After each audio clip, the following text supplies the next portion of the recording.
বিহারের মুখ্যমন্ত্রী কি নাম, কি নাম? নীতিশ কুমার। আপনারা দেখেছেন না অনেকে সোশ্যাল মিডিয়ায়, একজন মহিলা বোরখা পুরোহিতা, তাকে সম্মানিত করার জন্য স্টেজে ডাকার পরে নির্লজ্জ বেহায়া একজন বোনের নাকাব জোর করে স্টেজে একজন রাজ্যের মুখ্যমন্ত্রী খুলে দিয়েছে।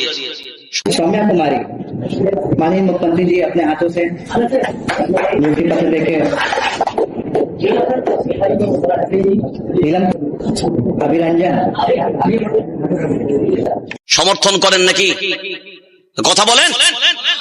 তীব্র ভাষায় নিন্দা জানাচ্ছে। এই কারণে অবিলম্বে আমার মনে হয় একজন নারীর উপরে হাত রাখার কারণে তাকে মুখ্যমন্ত্রীর পদ থেকে বহিষ্কার করা প্রথম দরকার। কথা বলেন না কেন? এবং সারা ভারতবর্ষের আপামর জনতা 40 কোটি মুসলমান যারা আজকে চুরি পরে আর বোরখা পরে বসে আছে, স্টিম রোলারের মতন এদের উপরে চালিয়ে যাচ্ছে। এদের আওয়াজ নাই, বাকশক্তি হারিয়ে ফেলেছে। আর কতদিন বোবা হয়ে থাকবে?